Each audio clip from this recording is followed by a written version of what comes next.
Assalamualaikum warahmatullahi wabarakatuh. Halo semuanya, saya akan Waalaikumsalam. memperkenalkan diri untuk tugas kepemimpinan yaitu mewawancarai sebuah perusahaan. Di sini saya akan memperkenalkan diri.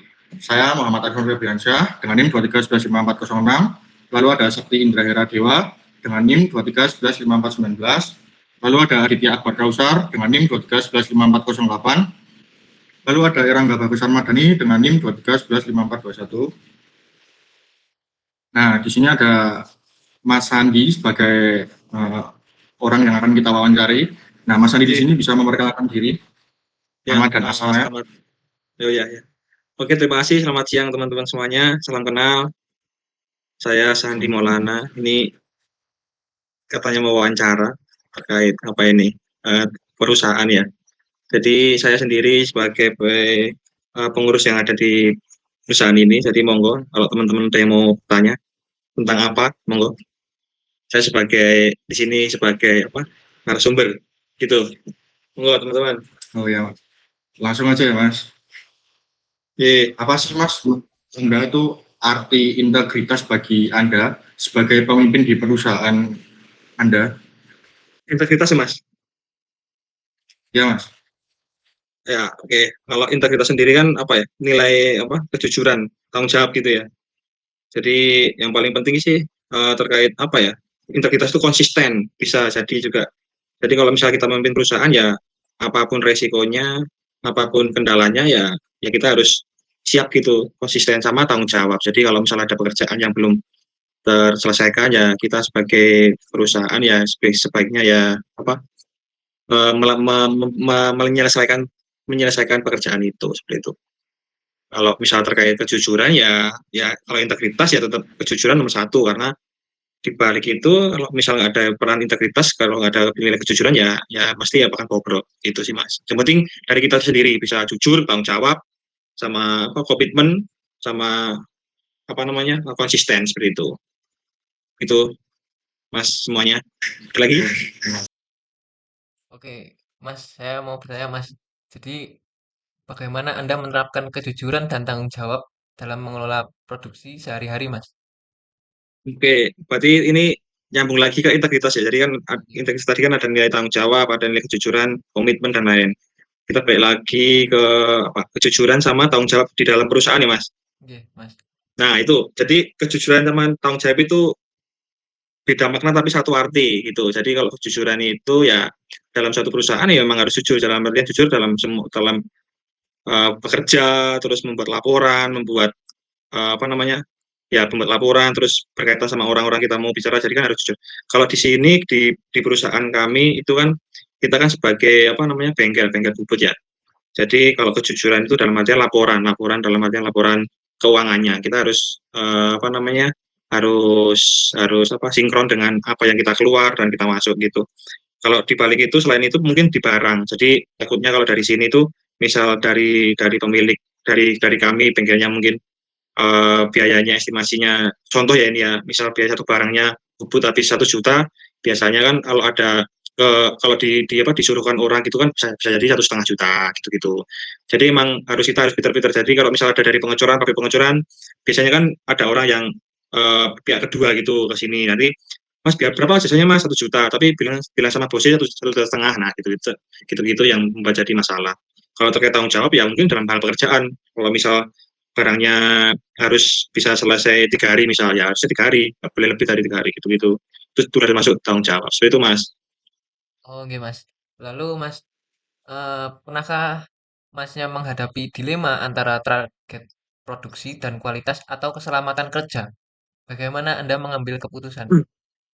Nah itu yang paling bagus pertanyaannya jadi terkait target produksi dan keselamatan. Jadi memang dari kami kan memang selalu ditarget dalam hal eh,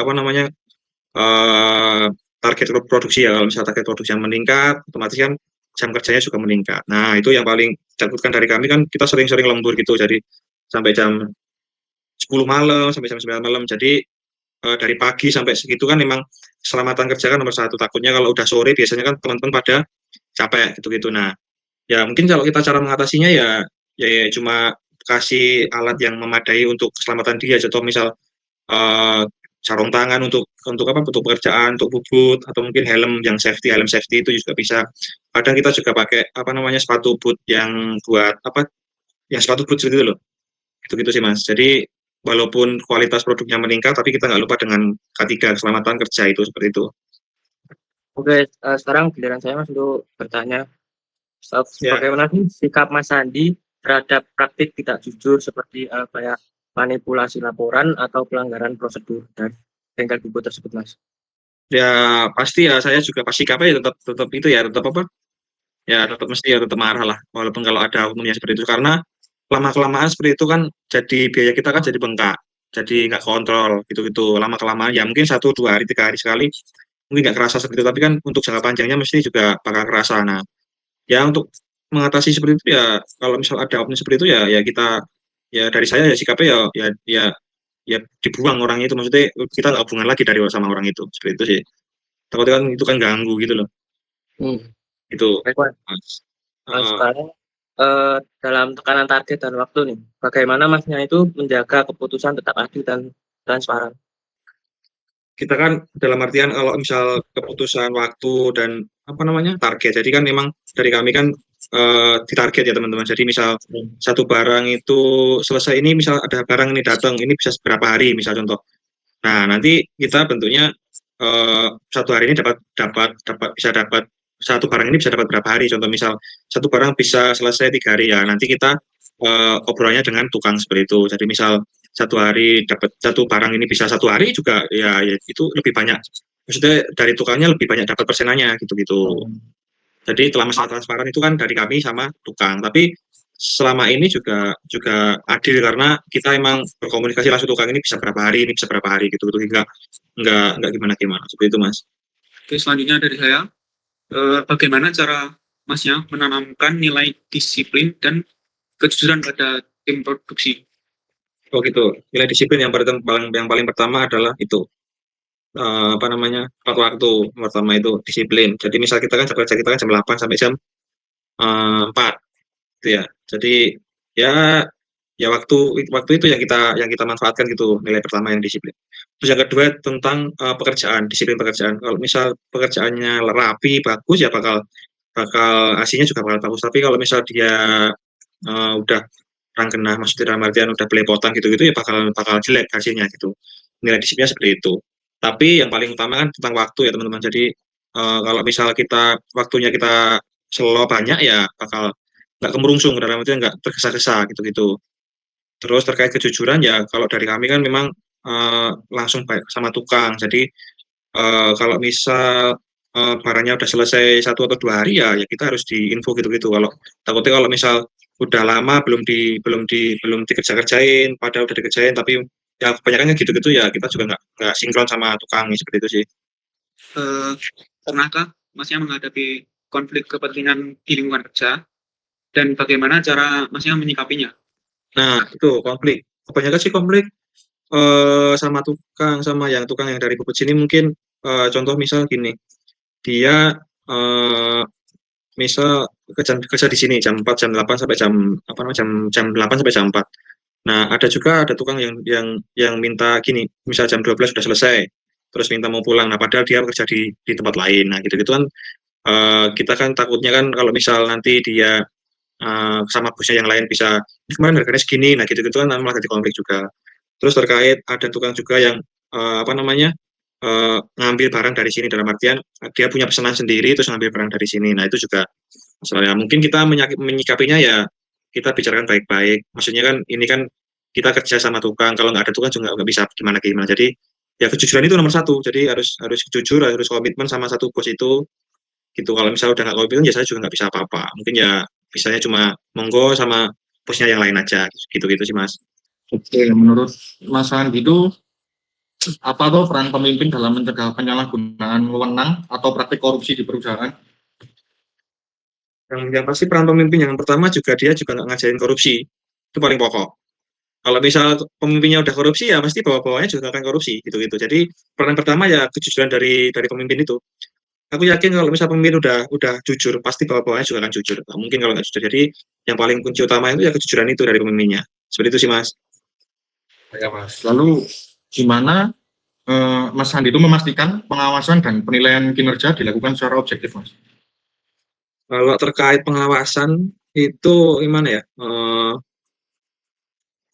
Memastikan pengawasannya ya saya kan memang setiap hari kan di operasional ya di belakang di operasional di lapangan ya. Jadi terkait pengawasan ya saya sendiri yang ngawasi. Jadi memang ya emang alurnya bagaimana operasionalnya emang saya juga tahu ritmenya seperti itu gitu loh. Jadi terkait pengawasannya emang dari saya sendiri. Jadi ya kinerjanya biar lebih bagus ya emang kita emang harus awasi by langsung face to face gitu-gitu sih langsung. Kalau misalnya kita awasi dari CCTV mungkin ya kurang jelas. Walaupun mungkin dari CCTV juga sama-sama kelihatan, tapi kan kalau misalnya kita langsung gitu kan kita bisa nggak bisa kan bisa tahu gitu gitu. Jadi kita harus awasi langsung.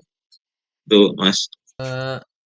Saat terjadi kesalahan produksi, Mas, bagaimana Mas Sandi menegakkan disiplin tanpa mengabaikan keadilan nih, Mas? Banyak juga sih itu. Maksudnya kesalahan produksi. Jadi kalau dari kita kan bubut ya Mas. Jadi dari pengecoran terus di bawah finishing ke sini. Nah, dari pengecoran itu kan minta ini ukurannya segini. Nah, banyak juga yang mesti ya salah dalam artian itu salah ukuran. Bisa kebolongan itu misal mintanya 5 cm misalnya, jadi 4 cm misalnya gitu. Nah kalau seperti itu ya gimana udah salah, tapi ya yang kalau udah salah gitu ya lain kali kita ingatkan dari pegawai kita kalau misal ini ukurannya segini. Ya mungkin beberapa case-case seperti itu kan mungkin salah pahaman seperti itu kan memang wajar, tapi ya lebih baik kita sebelum kesalahan itu kita briefing dulu ini ukurannya segini seperti itu Mas, biar nggak ada salah pahaman lagi itu Mas. Oke Mas, sekarang saya lagi. Nilai kepemimpinan apa yang paling Mas Sandi pegang saat harus mengambil keputusan yang sulit, Mas? Yang paling saya pegang itu mungkin mengambil keputusan sulit ya Mas. Komitmen sih Mas penting, yang paling penting itu karena kalau bisa keputusan yang paling sulit, kalau misal komitmen kita lurus ya bakal nggak susah gitu loh Mas untuk mengambil keputusan itu Mas. Jadi ya komitmen yang paling utama. Oke, Mas. Ini mungkin pertanyaan terakhir. Siapakah tokoh pemimpin yang Mas Sandi teladani dan nilai apa yang Anda ambil dari beliau? Oh, ya paling ini tokoh siapa aja boleh nih. Boleh. Siapa aja? Oh ya tokoh paling kunci utama dalam sebuah perusahaan pasti semuanya mungkin bilang sama orang tuanya paling kunci itu ya. Nah, orang tua. Pertama pasti orang tua, tapi dari itu kan kita bisa belajar dari orang tua, kita bisa belajar oh ternyata ada lain-lain. Nah, memang kunci pertama dari orang tua, tapi tukang yang bubut itu juga kunci utama juga. Jadi memang pertama itu orang tua, kedua memang tukang kita. Karena kalau tidak ada orang tua kita juga nggak bisa. Kita kalau nggak ada tukang kita juga nggak bisa. Jadi kalau di perusahaan kita ya kunci utamanya itu. Tapi yang lain-lain ya kita bisa sharing ke teman-teman juga di grup sama teman-teman sama-sama satu profesi mungkin banyak juga. Tapi ya itu kunci utama itu dari orang tua teman-teman itu. Nah, mungkin beberapa pertanyaannya mungkin seperti itu jawabannya. Jadi kalau misalnya teman-teman besok mau berbisnis mungkin atau mau terjun di dunia bisnis ya mungkin kunci utama ya tanggung jawab, komitmen sama jujur itu aja. Kalau misal kamu mau bisnis, contoh misal mau bisnis es teh, tapi kamu nggak komitmen ya bakal hancur. Misal contoh kena tegak gitu-gitu. Tapi ya kunci pertama ya modal emang harus pertama itu misal ibaratnya gue anakmu sopo-sopo ya tetap gitu, itu tetap modal pertama. Itu teman-teman semuanya dari itu Amikom, monggo. Ya, makasih ya Mas. Mohon maaf mengganggu waktu istirahatnya. Ya, oke. Ini juga ada satu. Terima kasih Mas Sandi. Siap. Oke, teman-teman semuanya.